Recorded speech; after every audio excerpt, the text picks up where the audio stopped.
اعوذ باللہ من الشیطان الرجیم بسم اللہ الرحمن الرحیم۔ ناظرین کرام، السلام علیکم ورحمۃ اللہ وبرکاتہ۔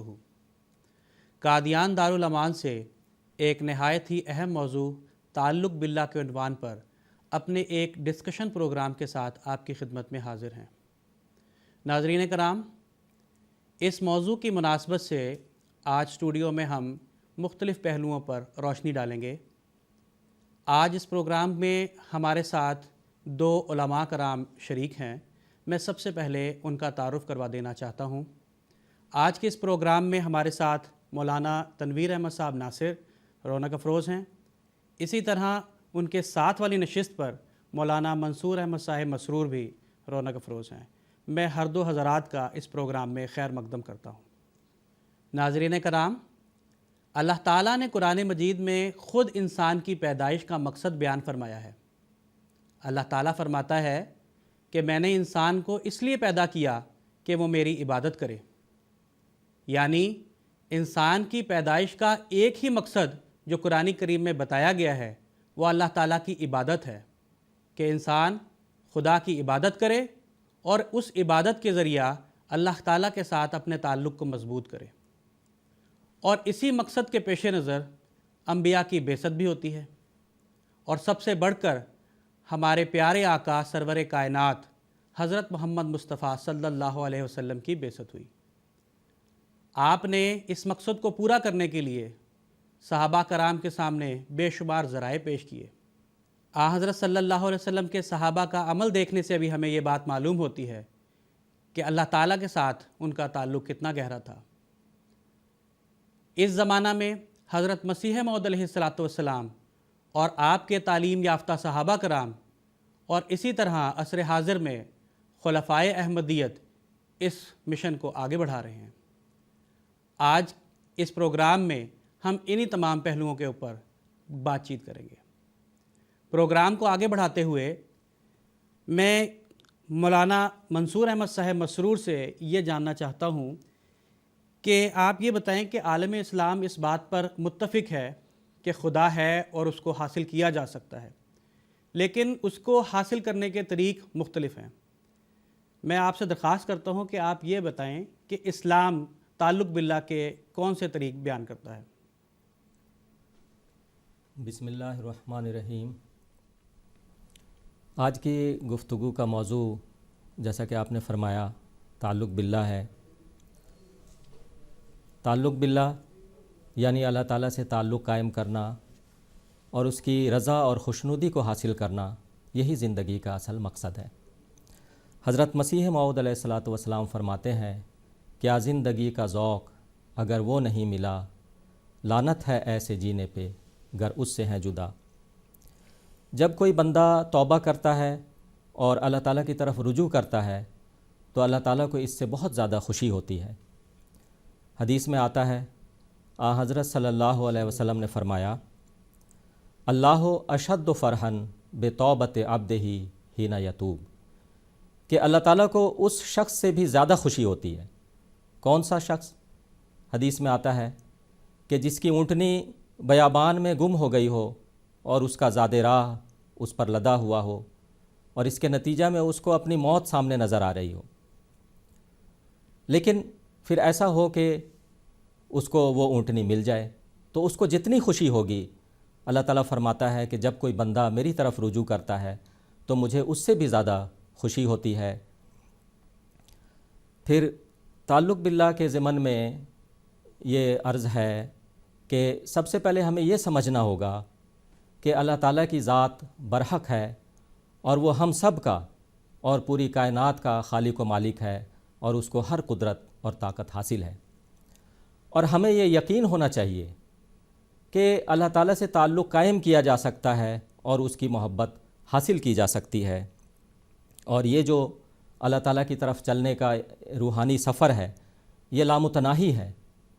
اس میں انسان جس قدر چاہے اس راستے میں آگے سے آگے بڑھ سکتا ہے اور ترقی کر سکتا ہے۔ آپ نے تعلق باللہ کے ذرائع کے متعلق دریافت فرمایا۔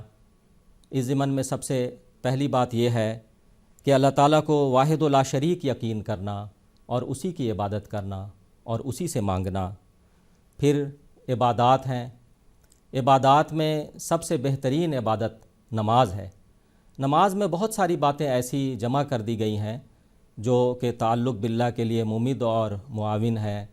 مثلاً خدا کے حضور دست بستہ ادب اور انکسار کے ساتھ کھڑے ہو جانا یعنی قیام، اور پھر عاجزی اور انکساری کے ساتھ جھک جانا یعنی رکوع، اور پھر اسی کے آگے سجدہ ریز ہو جانا.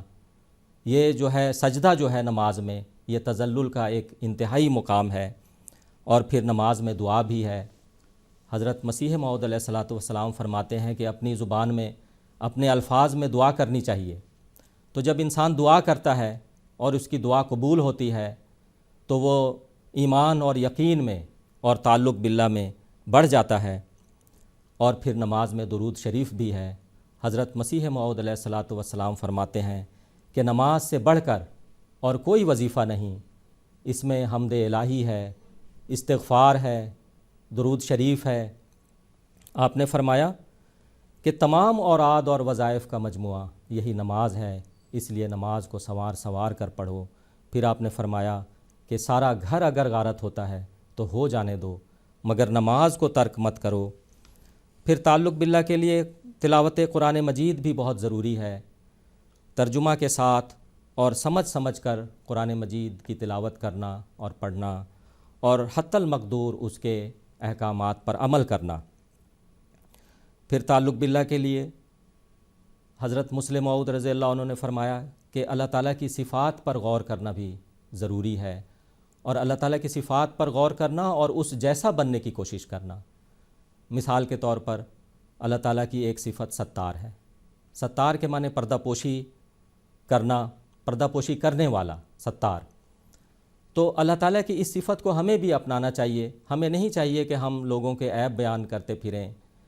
غیبت اور چغل خوری یہ جو ہے اللہ اور اس کے رسول کو سخت ناپسند ہے.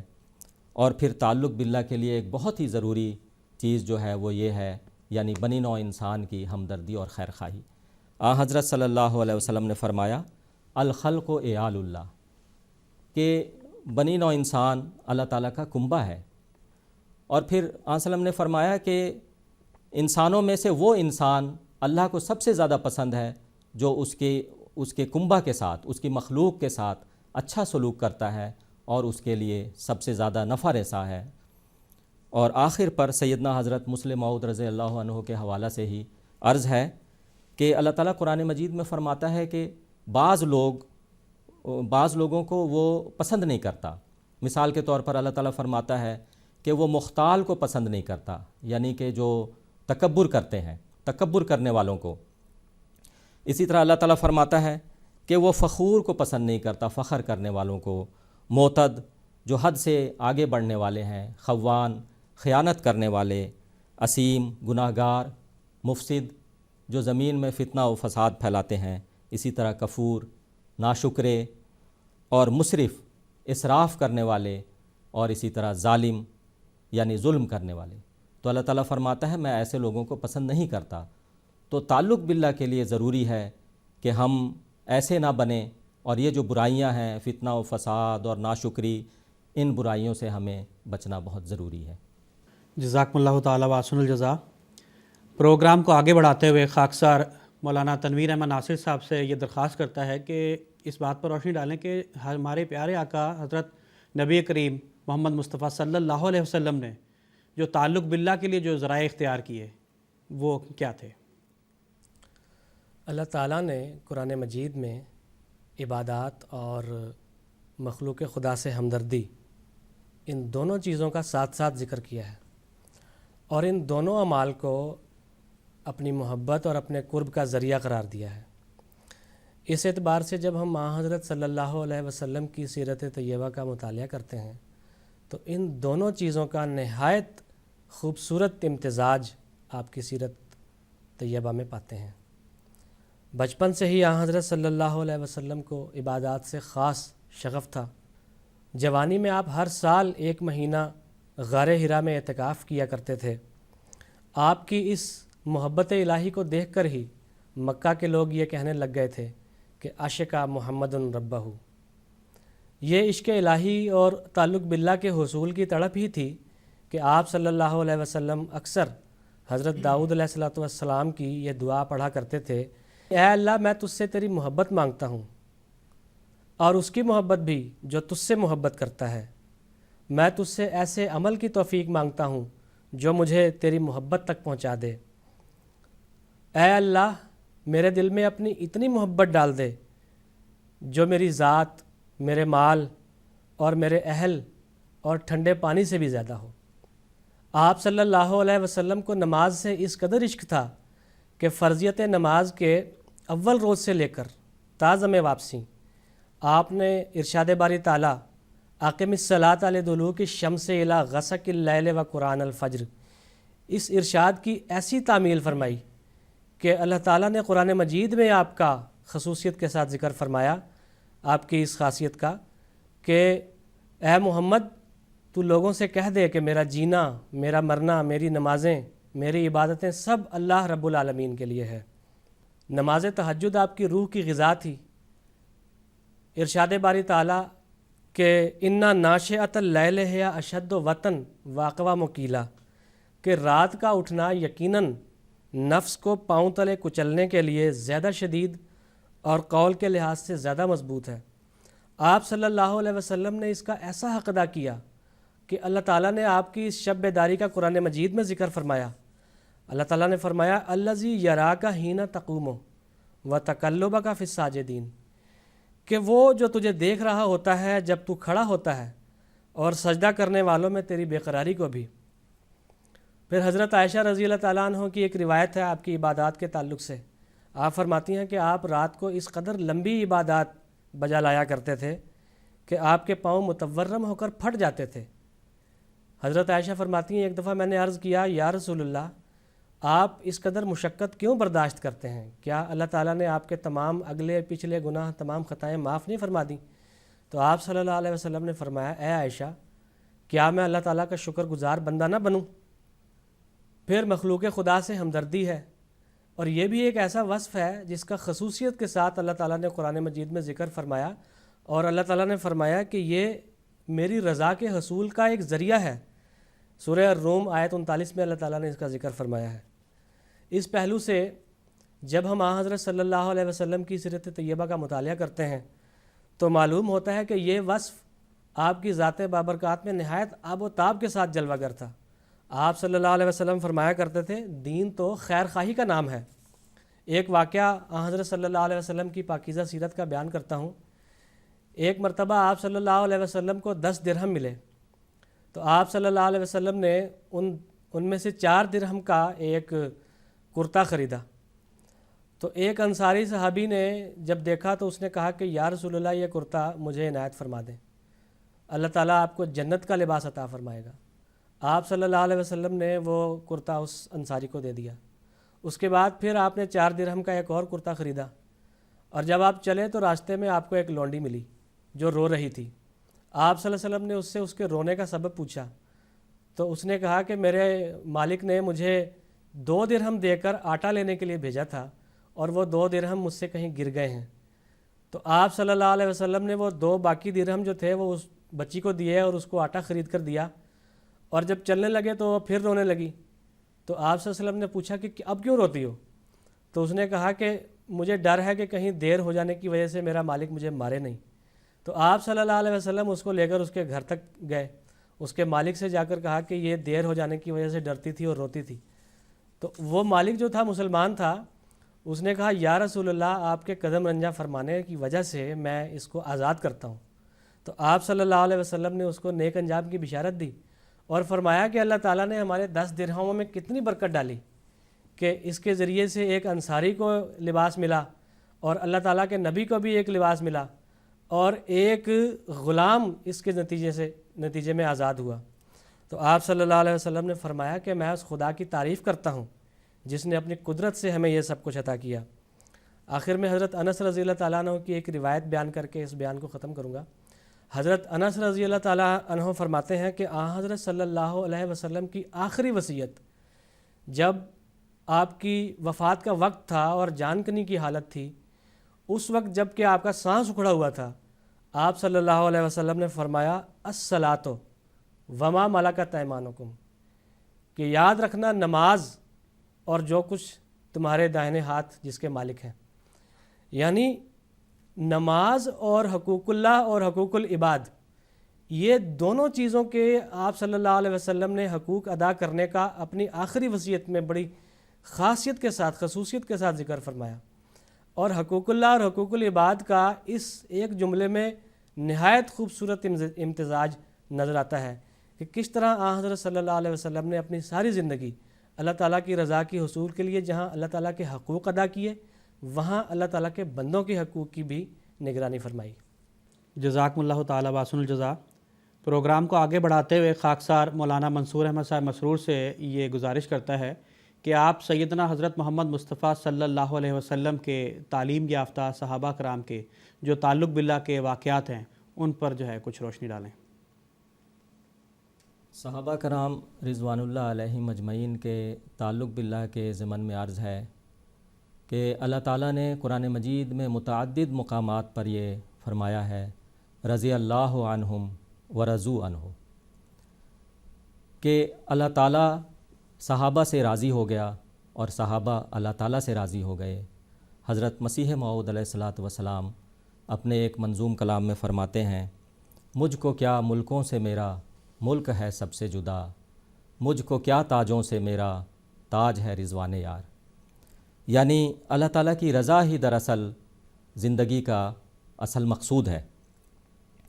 سورہ توبہ آیت نمبر 24 میں اللہ تعالیٰ فرماتا ہے کہ تمہارے باپ دادا، تمہارے بیٹے، تمہارے بھائی، تمہاری بیویاں، تمہارے اموال اور تمہاری تجارتیں، ان سب سے زیادہ تمہیں اللہ اور اس کے رسول سے محبت ہونی چاہیے. اور پھر سورہ بقرہ میں اللہ تعالیٰ فرماتا ہے والذین آمنوا اشد حبا للہ، کہ جو مومن ہیں وہ سب سے زیادہ اللہ تعالیٰ سے محبت کرتے ہیں. اللہ تعالیٰ کے فضل و کرم سے صحابہ اس معیار پر پورے اترے اور انہوں نے سب سے زیادہ اپنے خدا سے محبت کی.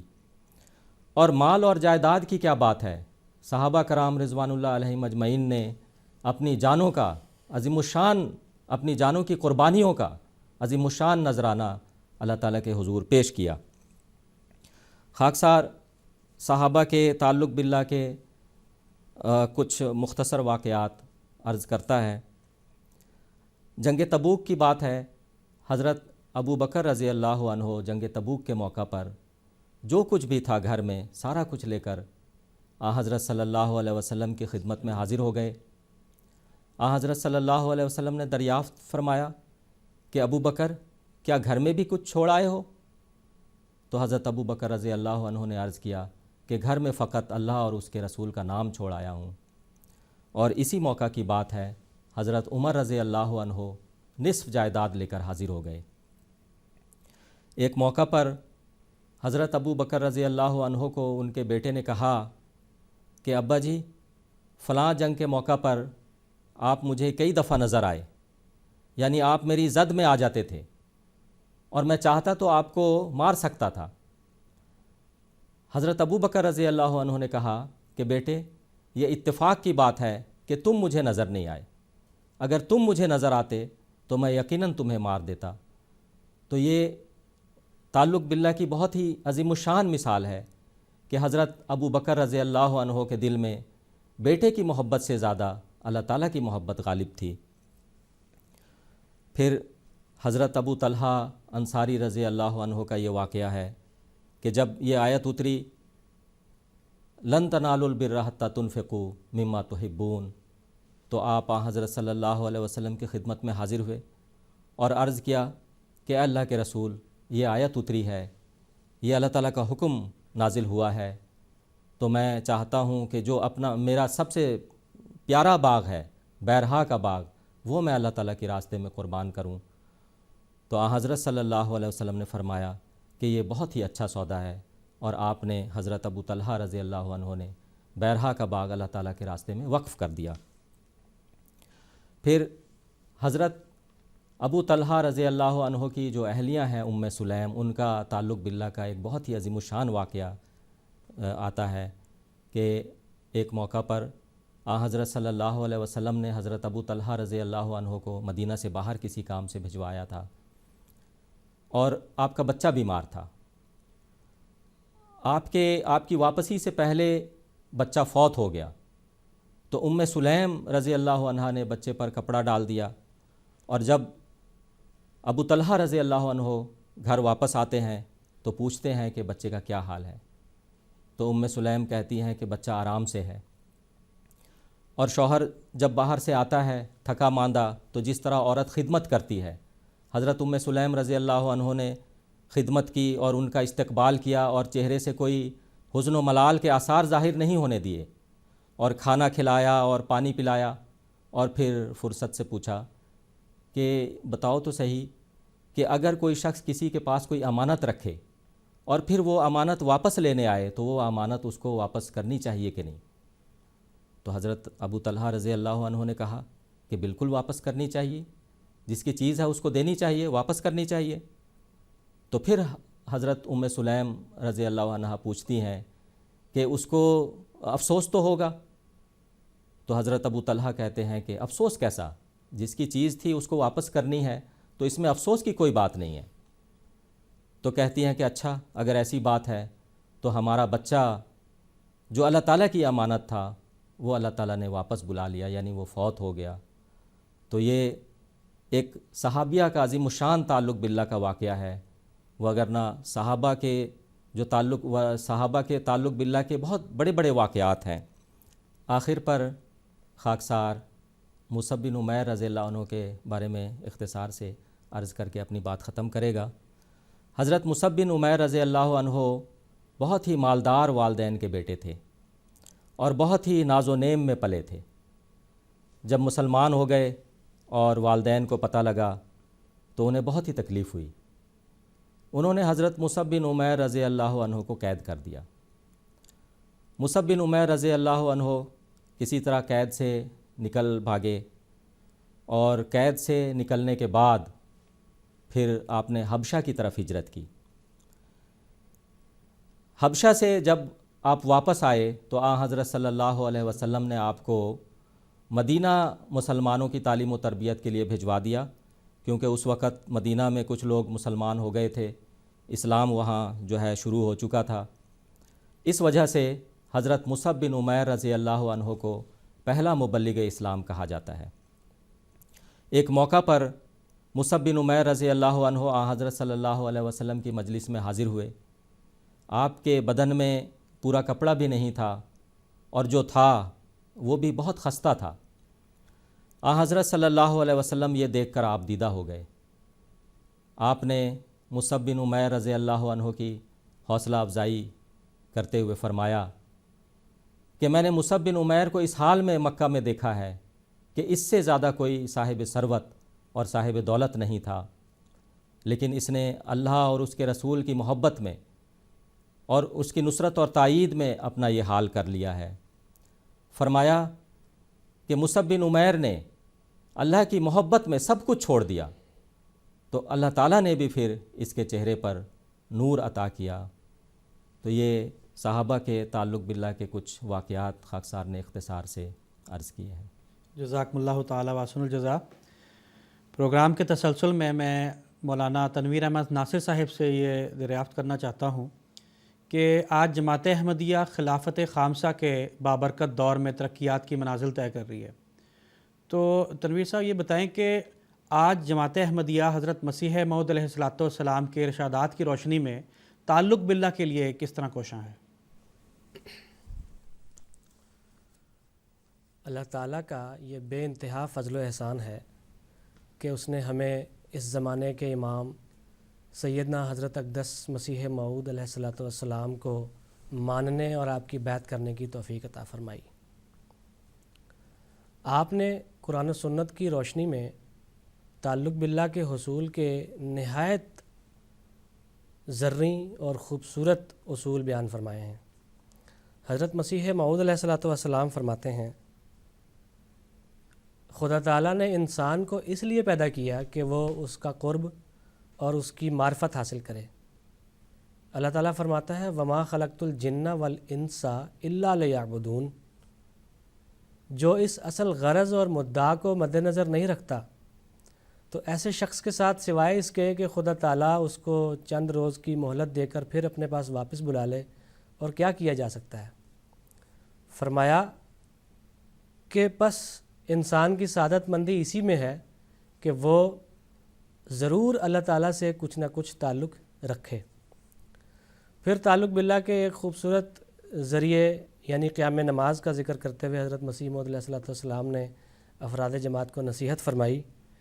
آپ نے فرمایا صلاۃ ایک ایسی چیز ہے کہ اس سے بڑھ کر اللہ تعالیٰ کا قرب پانے کا اور کوئی ذریعہ نہیں۔ صلاۃ یہ قرب کی کنجی ہے۔ نیز فرمایا راتوں کو اٹھو اور دعا کرو کہ اللہ تعالیٰ تم کو اپنی راہ دکھلاوے۔ اسی طرح آپ اپنے ایک شعر میں فرماتے ہیں، یہی تدبیر ہے پیارو کہ مانگو اس سے قربت کو، اسی کے ہاتھ کو ڈھونڈو جلاؤ سب کمندوں کو۔ یعنی اللہ تعالیٰ ہی سے ہم اگر التجا کریں کہ اے اللہ ہم تو کمزور ہیں، تو خود ہمیں اپنے قرب کی راہیں دکھا۔ پھر آپ علیہ الصلوۃ والسلام نے اللہ تعالیٰ کا قرب حاصل کرنے کے لیے مخلوق خدا کی ہمدردی کو بھی ایک بڑا عظیم ذریعہ قرار دیا ہے۔ حضور فرماتے ہیں کہ نوع انسان پر شفقت اور اس سے ہمدردی کرنا بہت بڑی عبادت ہے۔ گویا کہ آپ مخلوق خدا سے ہمدردی کو عبادت قرار دے رہے ہیں، اور اللہ تعالیٰ کی رضا حاصل کرنے کا یہ بہت زبردست ذریعہ ہے۔